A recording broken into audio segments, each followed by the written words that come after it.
Yes. Okay, so guess what? We are alive. And welcome to Blacks in the Burbs. I am Colette. I'm your New Jersey Burbie. Today is September, what is it, the 16th? The 16th. Today is the 16th. And we are like a week and like 2 days into the school year for me. I don't know how it is with the different regions and where you're watching us from, but that first month of school is a journey. Yes, it sure is. And so what I'm trying to do with this blog, vlog, all this stuff is to basically make sure that we're armed or give us some ammunition and things that we can learn and do to make the school year better. And so I'm excited for this chat tonight. We are about to have a talk about something that is very near and dear to my heart because of what happened to me the first year that I had my son in this school, which I will explain to you. But we're going to talk about childhood obesity, and we're going to talk about healthy lunchbox options for kids.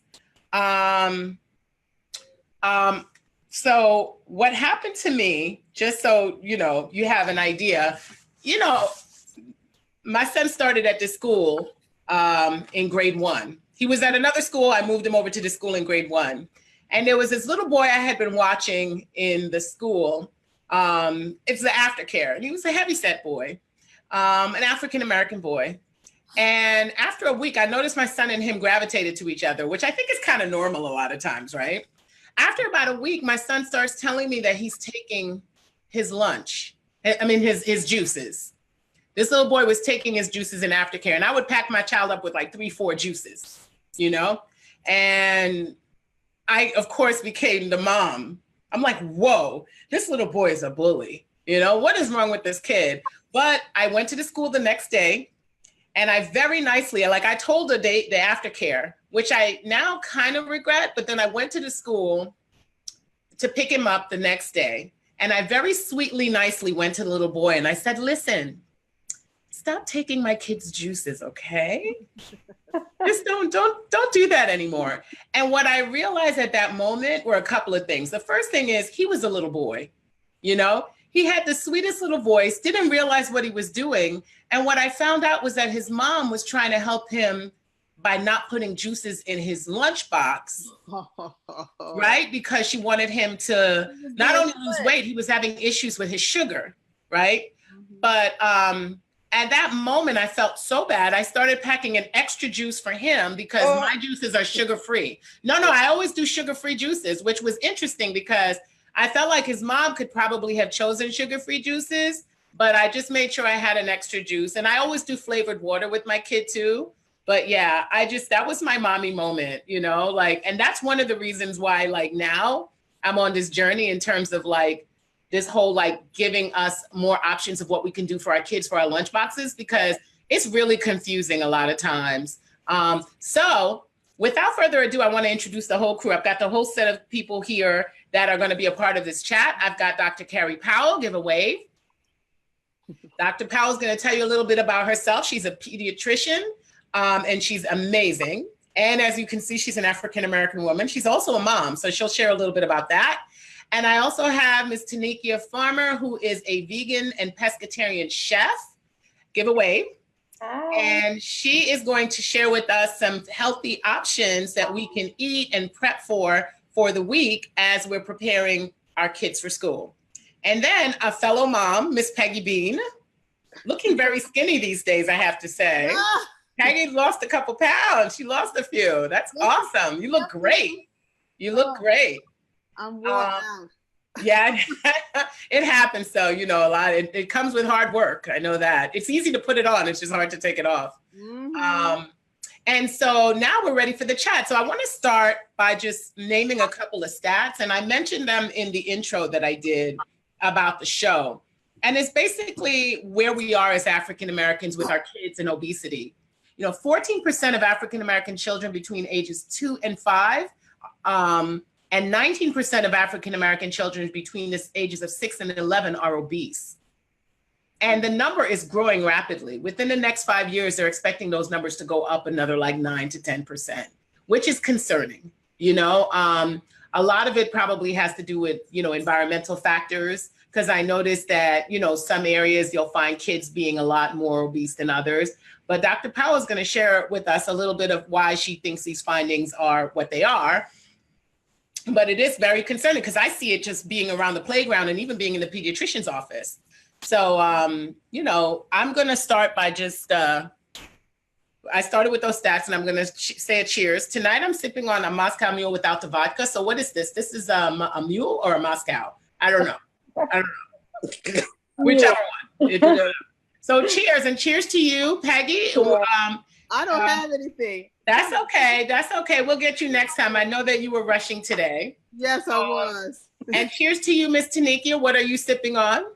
I am sipping on a smoothie that I made with water. Oh, good. Coconut milk and some blueberries, some all-natural peanut butter, Nice. and a banana. All-natural peanut butter? Yes. Wow. Okay. And Dr. Powell, what are you sipping on tonight? Nice, healthy water, which is yes. There we go. It looks cold too. Yes, beverage of choice. Awesome. Yes, that's beverage of choice. That's the number one sipper on our show, by the way. Okay. Water's always the number one sipper. I hope that makes you proud. Yes, it does. So Dr. Powell, tell us a little bit about yourself. Tell us about your journey through medicine and your findings, of, all related to this topic, of course. Well, good evening, everybody. I was very honored to be asked to be part of this group. Obesity has been something that's near and dear to my heart. Even in my private practice, people who may know me know I've partnered with Dr. Kia Grundy. We had a practice together for 12 years. Mm-hmm. I went to medical school. I graduated out of Howard University College of Medicine. HU. All right. And I did work in an underserved community for about 6 years at a health center, and then left to open up my practice. And I've recently left to go back to that health center as the chief medical officer in Plainfield. During my practice, we've mentioned this a lot, that obesity, it is a nationwide problem for both adults and for children.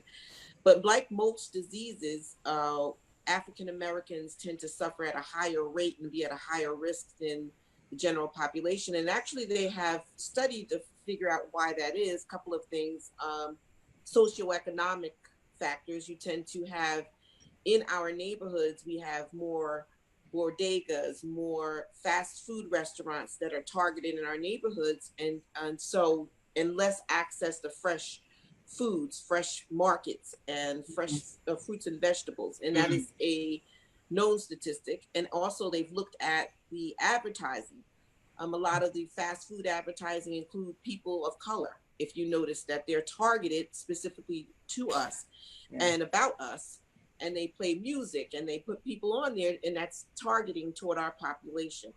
And then to add to that, our own cultural way of cooking, to put that lightly, we tend to be a people that like a lot of sugar, a lot of flavor, a lot of salt, a lot of fat.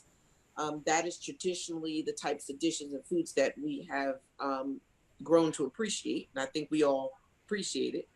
So you add a couple of those factors, and then you get a problem that's nationwide a problem, but more targeted toward our children in particular, and a lack of understanding. Generationally wise, because I find that our generation is becoming more aware of that. But even still, my struggle is grandma and grandpa or big auntie who says, listen, their children are supposed to eat all that they want to eat, and they don't need to cut all this sugar, these new moms. And I don't think what they understand is a lot of even the sweets that we have now that we used to eat when we were children have a lot more chemicals in them than they did not have years ago. Yeah. So the things that your parents or your grandparents thought were good for us, and we tend to run and play. We spent the majority of our time running outside, playing tag, exercising and burning that off. That's not happening so much in this generation. So you've got an added thing of the children are a lot less active, and then the food that we're intaking and the byproducts that are in the food are causing a problem. Wow. So it's quite critical. It's alarming. main things that I, as we get into this discussion, I wanted to point out some things that, and I'm sure having the chef here, the vegan chef, she'll be able to put on a lot of what I'm saying. No, absolutely. But we'll get into some specific things that that are scientifically, they're finding altering the chemical balance of our children. Yeah. That are natural additives in our foods. And so that would be my beginning introduction to the day. Okay, wonderful, wonderful. One of the things that I found, and this is, you mentioned certain things about the neighborhoods that we primarily live in. A lot of our audience actually lives in the suburbs. And what I'm finding is that in the suburbs, because we're working longer hours so that we can afford this lifestyle, our kids are sitting more. They don't have a lot of running around. And it's really sad to see that they're not out in the parks. They're not playing like the other kids are out there playing, because we just don't have the ability to take them out there because we're working to keep up a lifestyle. And that a lot of times has to do with the fact that the kids are obese as well, which is a big concern. Peggy, did you want to share something? I agree. I mean, I think that just trying to keep up and, to keep up your work ethic and the quality of work, you have to put in more hours. Yeah. I bring my computer home every night. Yeah. I have to, because if I don't, I will fall behind. And if I fall behind, I lose that job that allows me to live in this house and have my kid in the suburbs. So I then try to rely on other things. It becomes more of a convenience thing and less a socioeconomic thing. I mean, I'm still in the midst of renovating my kitchen, so I haven't been able to cook. So we go out. So, so as to get my son, it's the mom guilt. Let's get that straight too. It's like, all right, I know I've been neglecting you. I have 3 hours with you every night. What do you want to eat? And I've been there. Get a veggie in there. So that's the conversation that we have. And I've even told them moving forward, I said, we're going to eat different. This McDonald's thing is not going to happen. So he's now been looking at the subscription boxes, the sun baskets. And I'm like, yes, because there's going to be more veggies for us, veggies and fish, which I know he hates. So I've been even showing him people that I follow who are vegans. I said, look, mommy's going in that direction. So, but it's a battle because he's 12. And, the advertisers know just how to get him, because he calls me to tell me what he saw new on a commercial. Yeah. He goes, oh, Nacho Grande, whatever, from Taco Bell. I'm like, okay. Fat chemicals and all the sorts of things. So, Tanekia, do you want to share anything with regards to what Dr. Powell said, and also tell us about yourself and your journey towards becoming a vegan? Right. The stories are all similar. Basically me becoming a pescatarian, vegan, and vegetarian chef was because of my health issues and neglecting myself with the fast-paced working, and also just loving cheese, loving dairy, eating it, overdoing it with the We all nodded just now. We all nodded. Right. I mean, that's what we're like, you see the commercials with the cheesy pizza, Pizza Hut, whatever, so I developed irritable bowel syndrome. It was very difficult. And I had problems with constipation. So what happened, of course, you go to the doctor and they let you know, okay, this is what's going on, and they give you medication. So my thing is, with my journey, when I did find out the medication, because I wasn't used to taking medication, at the time, I was younger.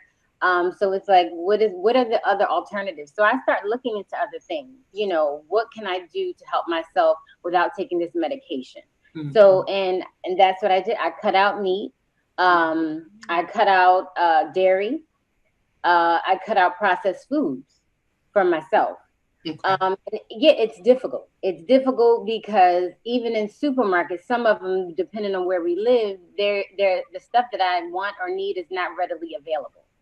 So you have to do the research. You have to take the time to find out where you have to go. And a lot of stuff now you can even order on like Amazon, through the shopping. They have the grocery store and stuff like that. So, I mean, a lot of times you can but that was back then too, about probably 8 years ago. So now, that it's more stuff that's available in the grocery stores that they're coming up with, because people are leaning toward being healthier. Yeah. You know, so with my journey, it was like I looked at everything, you know, as far as my hair, my skin. I just started using coconut oil on my skin, coconut oil when I cook. Even, you know, using it to oil pull, which takes the toxins out, you know, out of your oral cavity and everything. What is that called? It's called oil pulling. OIL? OIL, oil. Yeah. Mm-hmm. Yeah, basically what you do is you gargle with like coconut oil for 20 minutes, and it removes toxins, you know, in your mouth, just that have set, you know, you just do it for 20 minutes and you spit the coconut oil out, and it just, you know, it helps. Like, you know, I don't have problems with cavities or anything like that.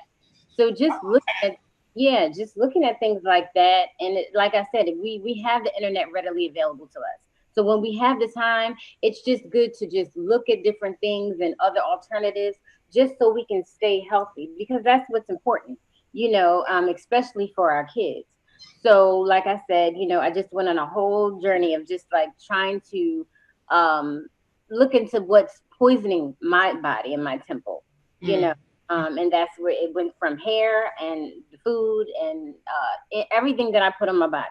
You know, because there's so much stuff added and everything. But when you get down to the grassroots of it, just the best thing you can do is eat from the soil, you know, eat from the earth.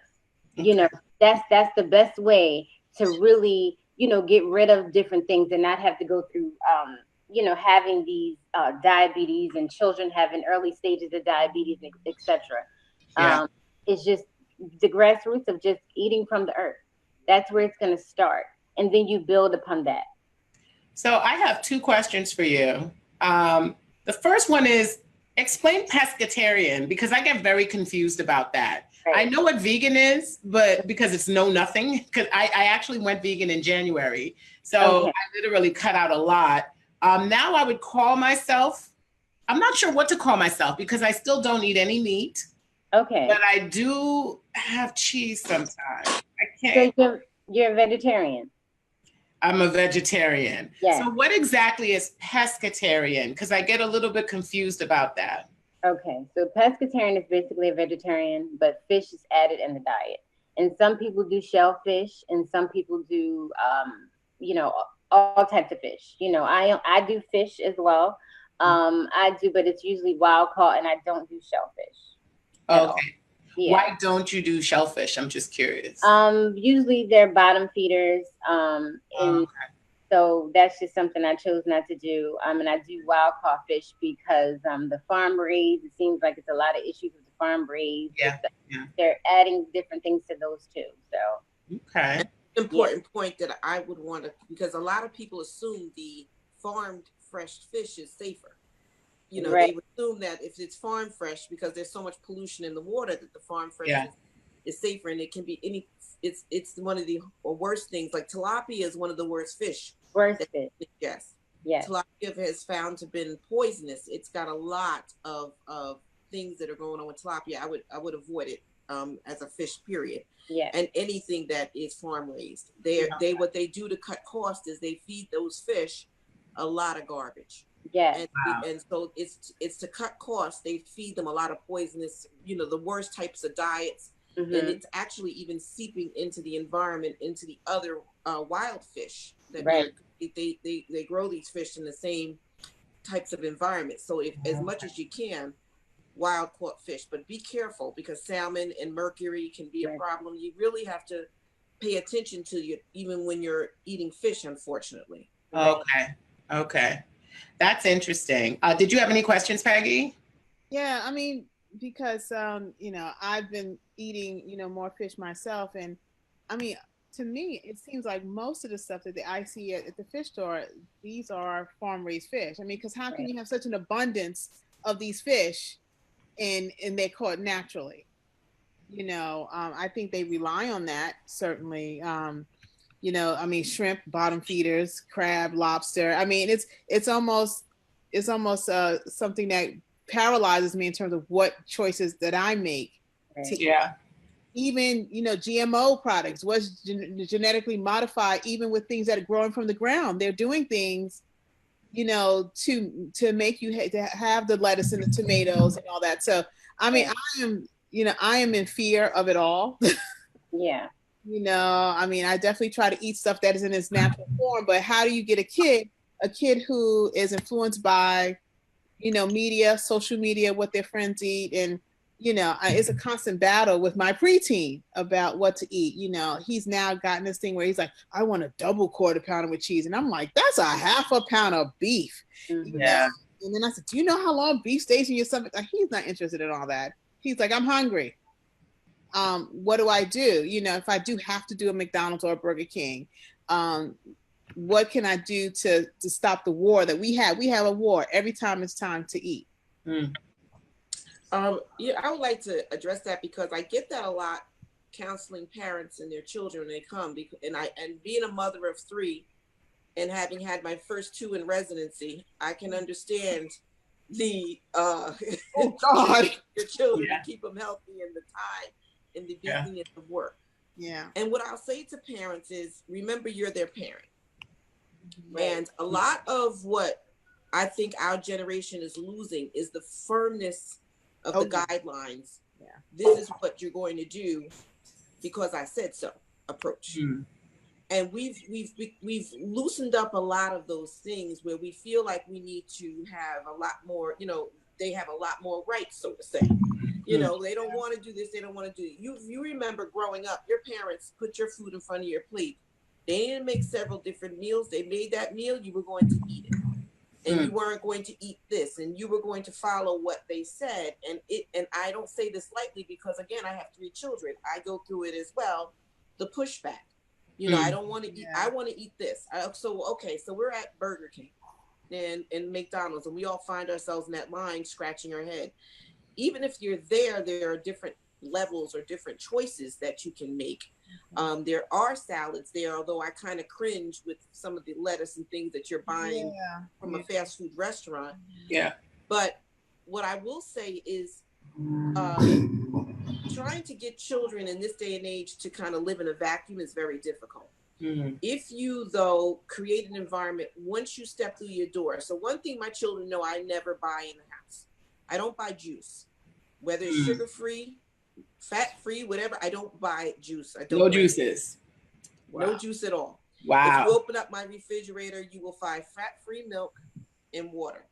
Those have always been their choices from day one. Because whether you want to say juice is sugar-free, it's sugar. It's nature's sugar. And in nature, sugar is always paired with a fiber. And when you take the fiber away and just have a juice, you've got just sugar not balanced with fiber. Fiber helps you to process sugar in a healthy way. And I know, and we all know, our children are going to sneak, just like the child that was in your child's. There's a way that they're going to get that outside the home. Mm-hmm. And then you add those times when you're in the drive-thru. So there's plenty of opportunities when they're going to get it. So what they never, growing up, they know once they come in the house, there's water and milk. And it's about training their taste buds from an early age. So if they're used to that, then it's, they get a little more used to eating healthy from day one. It makes it easier as opposed to once they get the taste of eating certain different foods, it's hard to pull that back. That is a hard choice. But what I will say, it has to be a family choice. Right. So a lot of what I get is you'll get the family to come in. I have a child, and I'll make an example. I have a 13-year-old that's 230 pounds. And I don't make this up. This is quite common. How tall is the child? I mean, it's an average size child. This is not a tall child. This is a child. I dare to find a height where 230, 30 pounds. Yeah. Age is going to be healthy. It's not going to happen. And I go through the whole thing about the risks and everything. And then what I get from the parents, I hear them say, well, you have to eat this and you need to eat that. Well, no, the whole family has to make a change. Right. It can't be, children can't buy groceries. They don't bring what's in the house into the house. But it can't be that you identify and separate out the child as having the problem and you're not willing to recognize what you contribute to that. Mm. And it has to be a lifestyle change, and it has to be the entire family for it to work, because any recommendations I'm giving to this child applies to the parents. Mm-hmm. There's a lot of psychological block, because the parent then would have to look at themselves and admit some things. And like we started this conversation, the guilt is real. Yeah. We all have it. Yeah. So, Amen. That's Right. true. guilty because we all love our children. We're all trying to do the best for them, and yet we're out here trying to give them things that we didn't have and make life better for them. And the Amen. guilt is there, so the pushback is real. Mm. It's like, oh well, look, I'm doing the best I can, and I know you are, but there's certain things. If you go and open your cabinet and you've got cases of juice or soda sitting in your house, start with one thing at a time. And what I don't like to do is overwhelm children with a whole lot that has to happen all at once. The other thing is, if your child is obese, be very careful in the wording and the terminology that you use and how you talk about it. They're very sensitive. And their body image issues, I promise you, they're already getting it enough on social media and enough with the other children that when you start saying, you way overweight, you've got to cut out that juice, you got to cut out that soda, and and they're hearing attack about who they are. Right. And I've found other doctors are guilty of this for sure. That you come in there for that 10-minute visit and you're like, your BMI is high, you're obese, fix it. Where is the support for that? Right. So it is a psychological problem that has to be addressed. Yeah. And it has to be a family effort where everybody tries a little bit at a time. Yeah. I'll usually give one goal at a time. What I'll say, so for that 230-pound child, I'll say, we'll go through what they eat, and it's a non-critical environment. I kick the parents out the house, out the room. It's just me and them. What are you eating? Because a lot, too, the parents are interjecting. No, I don't feed them that. I don't feed them this. No, they don't eat that. The next thing I get the parent out the room, they be like, well, yes, I do. I sneak the sodas. They're under my bed. My friends give me snacks, and I get that. So what are you eating? So let's make one choice. Can we just try to learn how to drink water instead of the juice? Let's try the one thing at a time. Let's make an achievable goal. Right. Because if you say, we're just going to throw out all the snacks. Now, this doesn't work for you as an adult. It's hard enough for you to just gut the whole refrigerator, gut the cabinets, and just go off on a binge. Because we're all type A's. Yeah. We know how we are. We know our personalities. We're OCDs, we're type A personalities, we're very driven, and we tend to be in extremes of everything. Yeah. And so we're going to get rid of everything. We're all going to eat bark and dirt, and that's it. Listen. It's not sustainable. So my 12-year-old's here. He's listening to you. I just want to listen. Good. Yeah. I said, you hear her? Listen, don't use me as an excuse, because let me tell you, I get hard. I'm hard on my children. I'm hard on my patients who I consider my children. But you have to make those changes, because what I don't want to see is you die at a young age. And it's very real. Yeah. What I'm doing is treating children for diseases that used to be in 50 and 60-year-olds. And you can see it when, if you're in your 40s or your 50s, how many of your friends have already passed away? How many funerals did you attend already? From diabetes, from heart attacks. I have lost several friends in my generation that are gone already. Right. And now I'm looking at my niece, who is 25, 26. She's already lost 17 classmates from her high school. 17? 17 of them from her high school classmates, and she's just rounding out to 30. Wow. So the problem is astronomical, and if we do not take it seriously from the beginning, we're not going to be here. We're not going to be the 80-year-old grandmas and great grandmas. We're not. We're going to be. We're passing away of these diseases, and it's been accelerated so that now you've got some 20-year-olds having heart attacks or strokes, or on multiple medications. Right. So I'm glad we're having this conversation. Yeah. Yeah. Because the best thing to do is, instead of going out or just having a meal prepped at home. And meal prep is very important, because you can do it yourself. You pick a day where you can just, meal prep for the week if possible, or even 3 days. Yeah. So it's just about getting in with a routine and changing things up, and get your children involved, you know, and the family thing. Yeah, I have found that helps a lot. Number one, getting my son involved, but also prepping. And I had in my head originally that Sunday was the day to prep, but sometimes Sundays just don't work. So now meal prep could happen any day during the week. Right. So let's go through some of these options here. Tell us a little bit about these. Okay, this is these are my noodles that I have, and basically these noodles I picked up from the market, right in the pasta section. They're egg noodles, and instead of just getting the oodles and noodles, which has a lot of wax and everything on them, these are actually the wheat egg noodles, and I just added.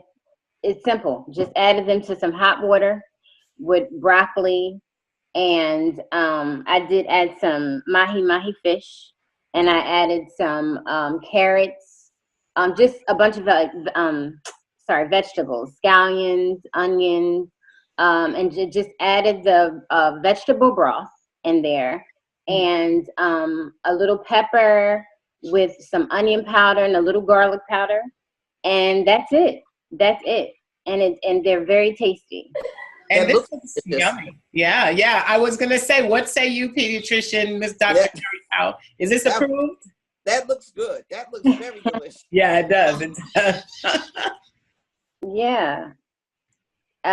These are, and I mean, for wraps for kids, I mean, for meal prep, this is easy. You know, you can have these a few days during the week. You can cut them up. So basically, this is a roasted, sun-dried tomato wrap with kale salad and pomegranate seeds with some salmon. These have salmon, but I did make veggie ones as well, which didn't have the salmon. But basically, you take, like, I took kale, and all you have to do with the kale is, like, you have a little cider vinegar, which is excellent, of olive oil, a little lemon, and some nutritional yeast, which nutritional yeast is excellent as well because it's protein based and it's no sugar. So you add those ingredients, and nutritional yeast gives it a lot of flavor. Like, you know, you can avoid all the salt and all that, you know, the artificial aspartame flavors that, you know, we do put in our food. But nutritional yeast has a very big flavor. And like I said, it's protein rich, and it gives an awesome, like, You like that? I'm sorry? That's my son talking. I'm sorry. Oh, yes. And it does give, like, a great pack of flavor. So basically with wraps, you just put it together. You put it all in the wrap, and you put it together, wrap it up, and you cut it. And you can do wraps with anything. You know, you can add rice, you can add quinoa, you can add all types of things, and just make that fun. I mean, it comes out, they're beautiful, and it comes out as easy, and they're nutritious. You know, and you can add a bunch of vegetables, and it'll be delicious. Yeah, and I'm thinking, like, switching this up for my kid, I would probably put romaine because he loves romaine instead of kale. Yeah. And, like, mix it in with a little bit of chicken strips and, you know, just make it his own. Exactly. Yeah. What say you, Dr. Powell? How's this one? Is this approved? You're making me hungry. I love this one. You know, I made this a couple of times, but I made it non-dairy. So I want to know about this one. Tell us about this one a little bit. Okay, this is a cauliflower mash. I knew it. So basically, it's cauliflower, and I shredded it with a shredder, or you can put it in a food processor to make it easy. So you post it in the food processor 2 to 3 times and make it, you know, nice and fine. And basically, you put it in a pan and saute it. I use vegan butter, a little bit of coconut oil, and I also use coconut milk, like out of the can dough. Okay. So that's what makes it creamy, because that milk from the coconut makes it, you know, really creamy, and it's flavorful. And basically what I did, onion powder, a little garlic powder, and nutritional yeast. Like I said, of course, that is like my staple. Yeah. And just pepper flakes. And that's it. That looks so good. I mean, what people would love having this in their lunchbox? Like they would. It looks like mashed potatoes. Right. I would have to take some of that green stuff out because he's not really into that green stuff. Right, the parsley. Yes. So substitute that as your potatoes and any kind of carbohydrate that you would eat for your dishes. Right. Exactly. Mm-hmm. And now I see this. The coconut milk is the substitute for the milk. Yes. I'm gonna have to try this. And then when you shredded the cauliflower, you shredded it raw, right? You didn't. Yeah, I shredded it raw. I didn't cook it. I cook it after I shred it. I cook it. Okay, great. And how are you cooking the cauliflowers? Like, how do you steaming it, or you said you're sautéing it? Yes, I saute it. So what I do is I put it in the pan with I saute it with a little vegan butter and some coconut oil, and add a little garlic, raw garlic, and onions, chopped up onions to the pan. I let that simmer. Then I add the cauliflower, and it cooks down. And then I put the milk in. And once the milk is like, you'll see how creamy it gets. You stir it a few times, and the milk, gets into the mixture. It just becomes a creamy, delicious plate of cauliflower mash. It's delicious. And let me ask you about this. So now at the supermarket, and also at because Trader Joe's is my regular supermarket. Yeah. They sell it already shredded. Is that something we should avoid? No, it's not. No, that's because usually in the ingredients, if you look at it, just say cauliflower. It's really no additives in it. You just check that out. Mostly from Whole Foods and Trader Joe's, they use it. It's just cauliflower. So that's the same thing with zucchini noodles. And that was another point that I wanted to touch on, because the supermarkets now, especially Whole Foods, Trader Joe's, and some supermarkets that are getting into the mix of becoming more healthy. The zucchini noodles, the sweet potato noodles, these vegetable-based noodles that you don't have to use that pasta, and have that excess, gluten or just, processed food. So these are good alternatives, and that's easy. You can just have that shredded already, and you just do basically the same recipe, and it's the same thing. Mm-hmm. So those kind of things, yes, they do help. And that helps, with the working mom and being out here to really be able to get in the kitchen and get things done fast, Mm-hmm. That's awesome. Right. And shells and cheese is really popular with kids, so I thought this would be a good one to add. Yeah, this is fun because the children, of course, your children can help you, with the stuffing of the shell. So basically, you get the shells from the store, you drop them in the water, they boil until they, a little al dente for about 20 minutes. And you just choose your vegan, you can use vegan cheese, you can use the cheese of your choice. And basically anything that you want to stuff them with. These in particular are stuffed with vegan cheese, mushroom, spinach, and one other thing. I said mushrooms, and that was it. Mushrooms and spinach. Okay.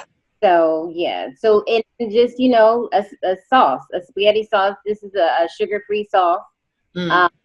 And sometimes, you can make the sauce from scratch, which I do a lot, but because I just try not to do processed foods. But, you have the jar sauces that are organic with organic tomatoes, and you can choose from those options as well. Okay, great. And is this one approved, Dr. Kerri? Absolutely. And that sauces is something I try to recommend a lot, because you can sneak a whole host of vegetables and sauces and hide it from kids. And It's a great way to kind of sneak a large servings of vegetables inside tomato-based sauces.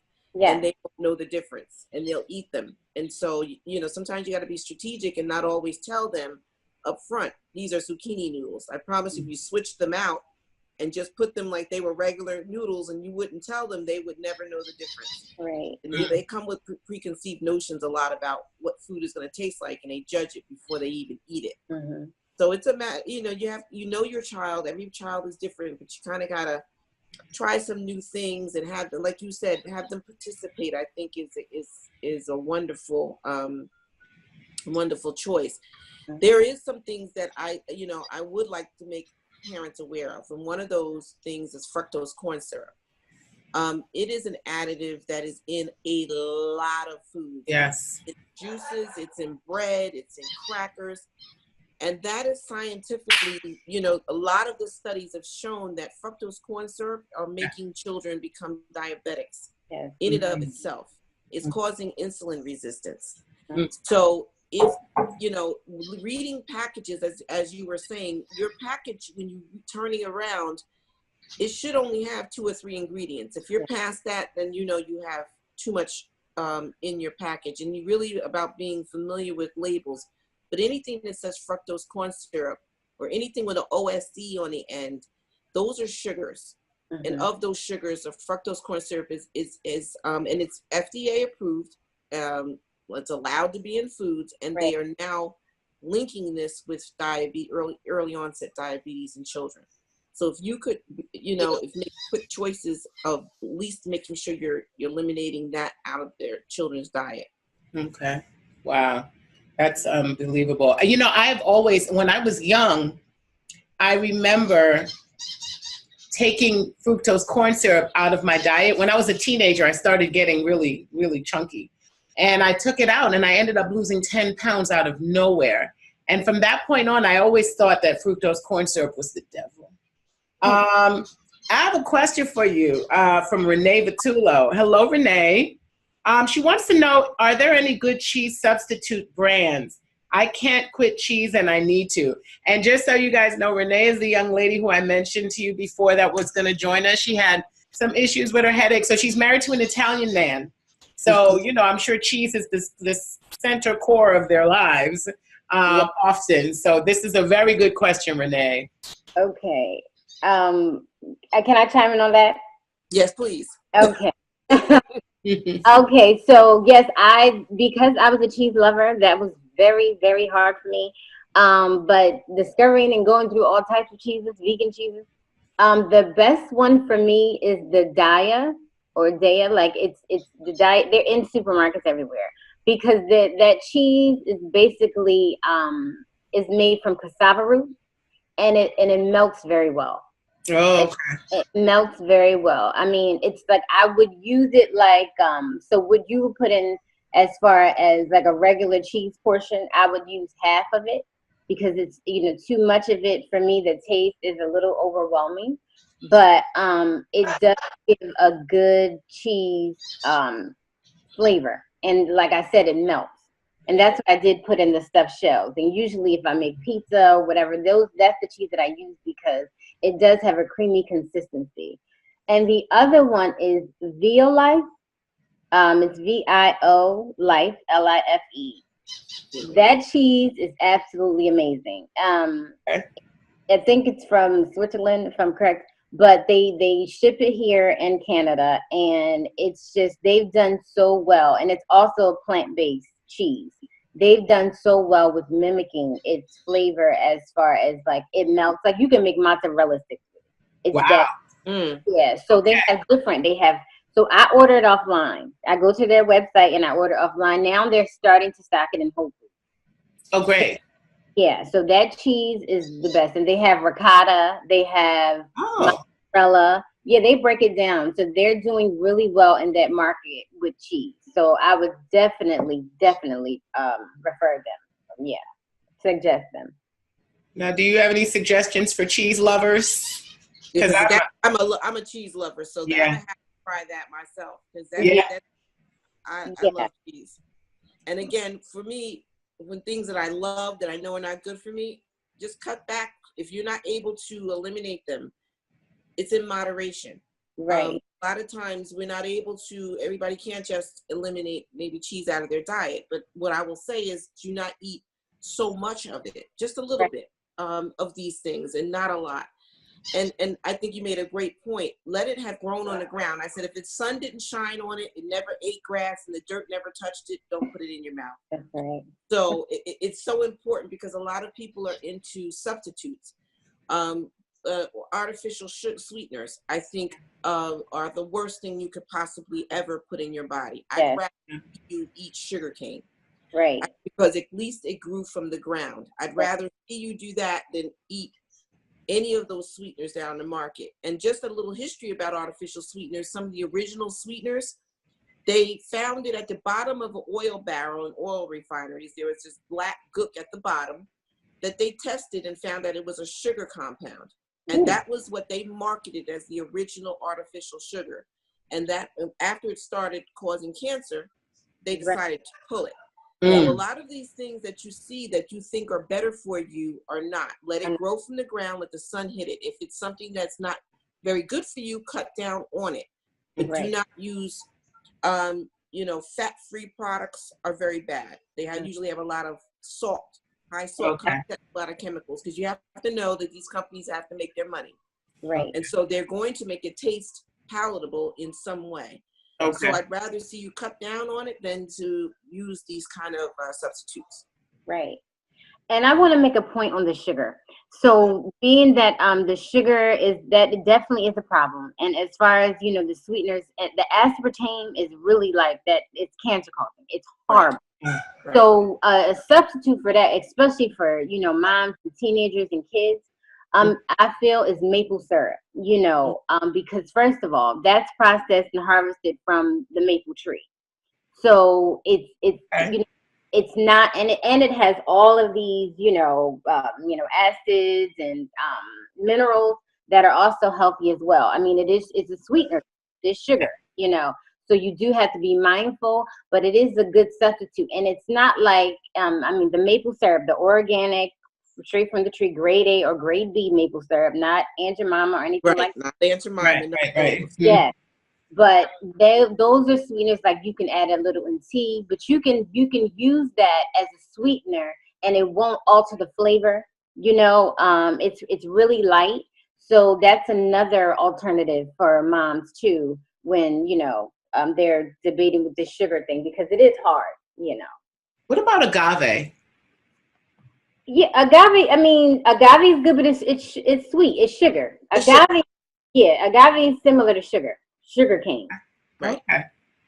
And so again, it's about the portions of that you have in your foods that you have to be mindful of. But they're all sugar. And for children, trying to get them to drink water, they have a lot of fruit infusers out here where you can put seltzer water or water and put fruit in the water to give it some flavor. Because a lot of times for you, when your children are trained for a sweet taste, to try to move them out, I'll put a lot of strawberries and things in the water, and with those fruit infusers, it gives it flavor, or with some seltzer water to give, if they want a fizz. That's a natural way to kind of get some sweet in there that's not a soda or a juice. Oh, okay. Fruit infusers comes in the frozen aisle? Well, no, they're kind of like cups where you put the fruit inside the cup. Oh, yes. And you put it in. Right. Got you. Okay. I have a question about tofu. Like I never liked it until I started eating vegan and I started learning how to cook it. I still do not like it when I buy it, but I love it when I cook it myself. I've heard mixed things about tofu. My doctor, my GYN, told me soy was good for me. Tofu was good for me. I'm a little, because everybody I tell that to is like, what? So I just want to get your take on it. Part of it is because of where I am in my life and my cycle. So that's part of the reason why. So I'd love your take on it. So that it has some, soy does have some hormonal, mimics some estrogen types of hormonal. Yes. It does. But it is a natural estrogen. And sometimes they'll do that even when you are going through menopause or something. They'll say to take natural tofu or soy in order to mimic that, but just to be aware of that fact. But it's still it's a natural occurring product. Again, I'd rather have you taking that than something else. So if you're talking about, but just to know that it does mimic that.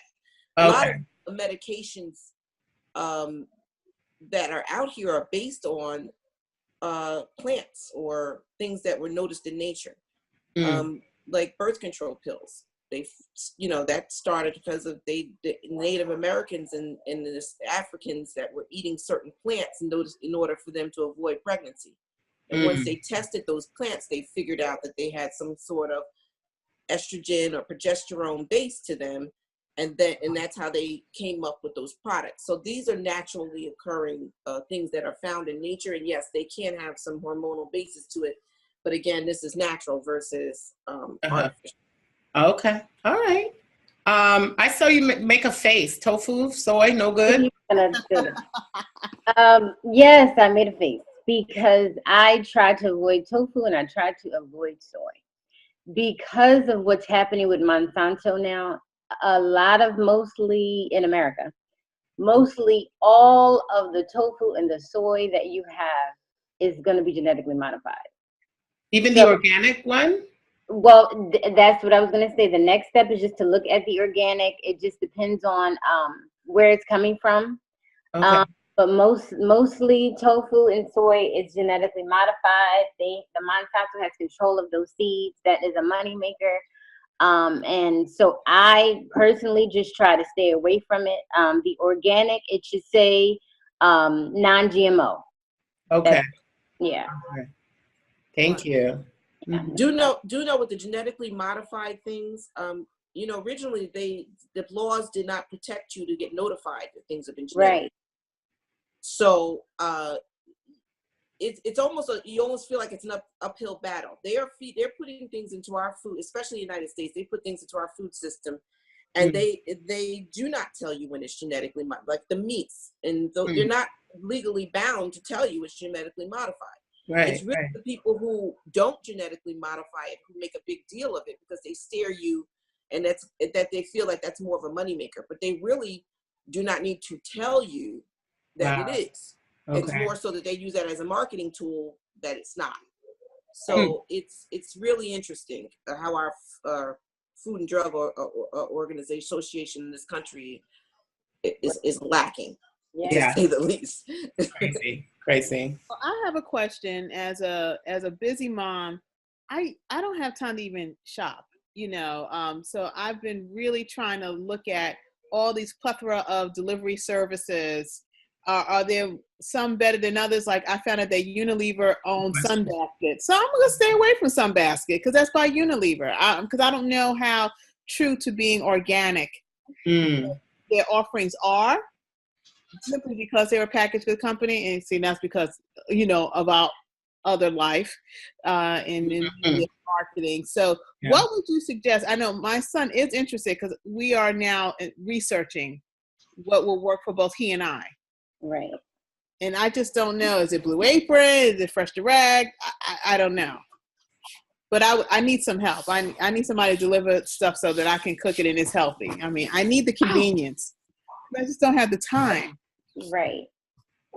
For me, what I've noticed, Purple Carrot is an excellent service. They're very fresh. Blue Apron is good too. Fresh Direct good, but the Purple Carrot, they're very good with like the recipes with the food. They're very good with just having really fresh ingredients and cater to exactly what you want. You fill out a form and basically they get you a good service. Usually with me too, as with my company, I do meal prep.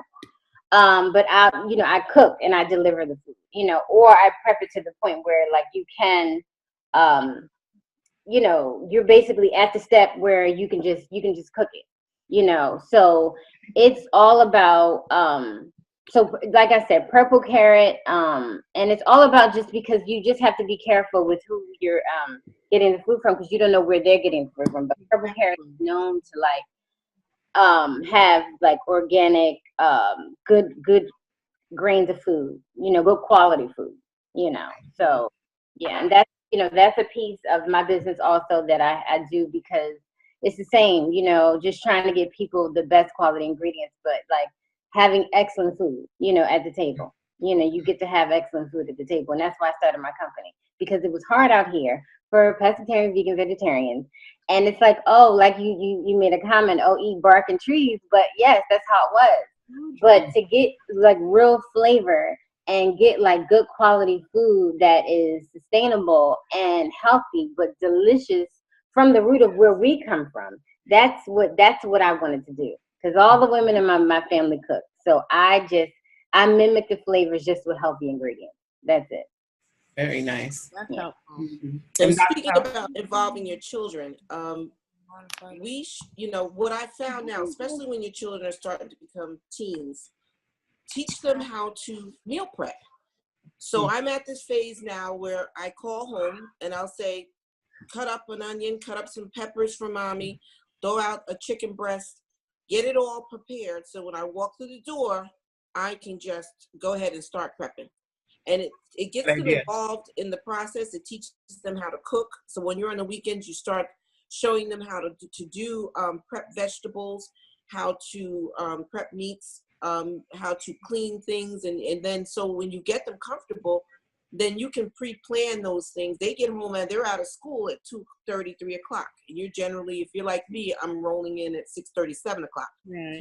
And so I'll come home and I can have the vegetables and everything all prepped and ready to go. And it kind of involves them in the meals. It involves them in the cooking process. It teaches them how to cook themselves because it's a skill, a learned skill. And eating healthy is something that they can be involved in, and they'll be more naturally to do it once they leave you. I have a question. How can you tell if a food is genetically modified? They tell you, Brian. My son wants to know, how can you tell food is modified? It's on the label. They have to tell you that. Oh, okay. Yeah. How can you? Good question, Brian. Good question. That was a great question. That is a great question. Yeah, he's getting more interested. We just have to kind of get on the healthy path. One more. The Health Together. Mm-hmm. Say that again. Have you guys watched The Health Together? No. I'm afraid. That help him. He said no. You heard him, right? Because he knows what's about to happen. Yeah. That's what made me turn vegan. That's what made me stop eating meat. Because I was completely like, can't. Yeah.